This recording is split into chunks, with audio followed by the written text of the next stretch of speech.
Good morning. 2024 November 27 ഞങ്ങളുടെ സോമനാഥിലേക്കുള്ള യാത്ര വിരാവിൽ railway സ്റ്റേഷനിൽ നിന്ന് ആരംഭിച്ചു.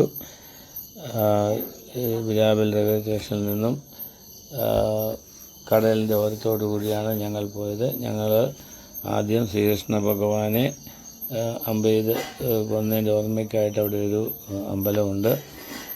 അതിലേക്കാണ് പോകുന്ന വഴിയിൽ വളരെ മനോഹരമായ കാഴ്ചകൾ കാണാൻ സാധിക്കും. ധാരാളം ഫിഷിംഗ് ബോട്ടുകൾ ഹാർബറിൽ അടുത്ത് കിടപ്പുണ്ട്. കൂടാതെ കച്ചവടക്കാരും അതുപോലെ തന്നെ ഷിപ്പ് മെയിൻ്റനൻസിനുള്ള ധാരാളം സ്ഥലങ്ങളിലൂടെ കാണുവാൻ സാധിച്ചു. ഒളിഞ്ഞ ബോട്ടുകൾ നന്നാക്കുന്നതും അതുപോലെ തന്നെ പുതിയത് പെയിൻ്റ് അടിക്കുന്നതായ കാഴ്ചകൾ കണ്ട് നീങ്ങി ഞങ്ങൾക്ക് ഇവിടുത്തെ നമ്മുടെ സ്മെല്ല് സഹിക്കാൻ പറ്റുന്നില്ലാത്ത രീതിയിലായിരുന്നു. ഫിഷി സ്മെല്ല് എന്ന് നമ്മൾ പറയുന്ന ഇത് നമുക്ക് കുറച്ച് അസഹനീയമായി തോന്നി. ഞങ്ങൾ ഓട്ടോറിക്ഷ ഞങ്ങൾ ആദ്യമായി കൊണ്ടുപോയി നിർത്തിയത് ശിവലിംഗത്തിൻ്റെ മുമ്പിലായിരുന്നു. വളരെ വലിയ ഒരു ശിവലിംഗം ഞങ്ങൾക്ക് അവിടെ കാണാൻ സാധിച്ചു. അതിൻ്റെ മുകളിൽ കയറുവാനും അവിടെ നിന്ന് പ്രകൃതിയുടെ മറ്റ് ഭാഗങ്ങളിലേക്ക് നമുക്ക് നോക്കുവാനും ഒക്കെ സാധിക്കും. ഇവിടം വരെ ഓട്ടോ വഴി ഞങ്ങളെ സോമനാഥിലെത്തിക്കുന്നതിന് 200 രൂപയാണ് ചാർജ് ചെയ്യാൻ. ഇതാണ് ശ്രീകൃഷ്ണ ഭഗവാന്റെ വലിയ ടെമ്പിൾ, ബൽക്ക തീർത്ഥ എന്ന സ്ഥലമാണിത്. ഇവിടുത്തെ ഐതിഹ്യം ജാര എന്ന വേടൻ ശ്രീകൃഷ്ണനെ അമ്പെയ്ത് കാലിൽ കൊള്ളുകയായിരുന്നു. ഒരു മാനിൻ്റെ കാലാണെന്നുള്ള രീതിയിലാണ് അദ്ദേഹം ഈ അമ്പെയ്തതും. അങ്ങനെ ശ്രീകൃഷ്ണൻ അതോടുകൂടി മരിക്കുകയാണ് ചെയ്തത്. ശ്രീകൃഷ്ണൻ മരിക്കുമ്പോൾ അദ്ദേഹത്തിന് 125 വയസ്സും 8 മാസവും 7 ദിവസവും പ്രായമുണ്ടായിരുന്നു. 18 ഫെബ്രുവരി 3102 BC-യിലാണ് അദ്ദേഹം മരിക്കുന്നത്. ഈ കുളത്തിൻ്റെ കരയിൽ അദ്ദേഹം ഇരിക്കുമ്പോഴായിരുന്നു ശ്രീകൃഷ്ണനെ വേടൻ അമ്പെയ്ത് എന്നാണ് ഐതിഹ്യം. ശ്രീകൃഷ്ണൻ്റെ കിടപ്പ് ഇരിക്കുന്ന സ്ഥലത്ത് ജാര നിൽക്കുന്ന ഫോട്ടോസാണ് നമുക്ക് കാണാൻ സാധിച്ചത്. ഇതാണ് ശിവലിംഗം. ഇതുപോലെ 9 ശിവലിംഗങ്ങൾ ഈ കടൽക്കരയിലുണ്ട്. അതിനെ നമ്മൾ നിവേദിക്കുന്നത് നമുക്ക് കാണാം. അതിൽ പോവുകയും നമുക്ക് സ്പർശിക്കുകയും ചെയ്യാം. ഇതാണ് സോമനാഥിലേക്കുള്ള മെയിൻ എൻട്രൻസ്. ഈ എൻട്രൻസിൽ കൂടെ കയറിക്കഴിഞ്ഞാൽ അങ്ങ് അകലെയായിട്ട് നമുക്ക് സോമനാഥ് ടെമ്പിൾ കാണാൻ സാധിക്കും. സോമനാഥ് ടെമ്പിൾ 649 BC-യിൽ പണി കഴിപ്പിച്ചതായിരുന്നു ആദ്യമായിട്ട്. അതിനുശേഷം പലതവണ ഇതിനെ പലരും അറ്റാക്ക് ചെയ്യുകയും 1951-ലാണ് ഇപ്പോൾ നമ്മൾ കാണുന്ന സോമനാഥ് ക്ഷേത്രം പണി കഴിപ്പിച്ചത്. ഇവിടെ ഹിന്ദു പുരാണത്തിലുള്ള കാർവിങ്സാണ് ഉപയോഗിച്ചിരിക്കുന്നത്.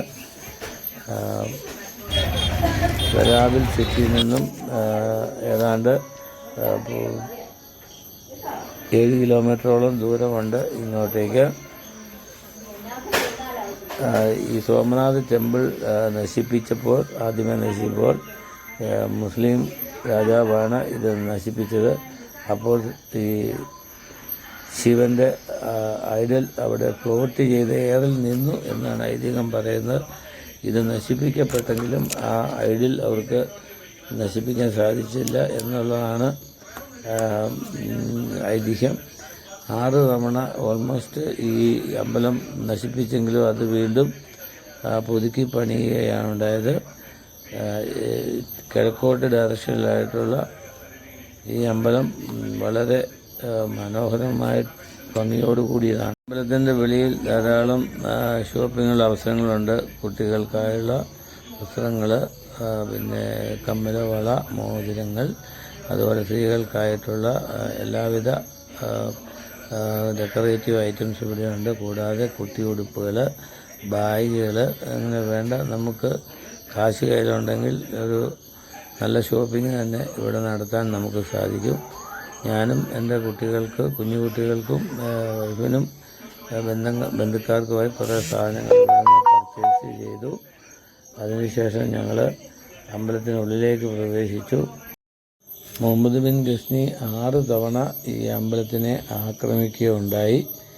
649 BC-യിലായിരുന്നു അമ്പലം ഇവിടെ ആദ്യമായി തുടങ്ങിയത്. അതിനുശേഷം പല രാജാക്കന്മാരും ഇതിനെ ആക്രമിച്ചെങ്കിലും ആർക്കും ഇവിടുത്തെ ഐഡിയലിനെ ഡിസ്ട്രോയ് ചെയ്യാൻ സാധിച്ചില്ല. ശിവൻ്റെ പ്രതിമ ഇവിടെ ഫ്ലോട്ട് ചെയ്ത് നിന്നു എന്നാണ് ഐതിഹ്യം പറയുന്നത്.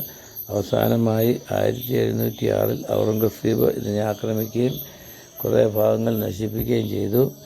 എങ്കിലും 1951-ൽ ഈ അമ്പലം നല്ല രീതിയിൽ പുതുക്കിപ്പണിയുകയും അതിന് തേനിൻ്റെ കളർ നൽകുകയാണ് ചെയ്തിട്ടുള്ളത്. ശ്രീകൃഷ്ണൻ അമ്പ് കൊണ്ട ഉടനെ തന്നെ സരസ്വതിയും കപിലും ഹൈരാൻ എന്ന നദികളും സംഗമിക്കുന്ന ത്രിവേണി സംഗമത്തിൽ പോവുകയും അവിടെ വെച്ച് മരണമടയുകയും അദ്ദേഹത്തിൻ്റെ പൂജാകർമ്മങ്ങൾ അവിടെ നടത്തുകയാണ് ഉണ്ടായത്. ശ്രീകൃഷ്ണൻ്റെ കിരീടം ഇപ്പോൾ സ്ഥിതി ചെയ്യുന്ന ഹവാമയിലാണ്. ശ്രീകൃഷ്ണൻ്റെ പ്ലൂട്ട് പല കഷ്ണങ്ങളായി ഫ്ലവേഴ്സായി തീർന്നു എന്നാണ് ഐതിഹ്യം.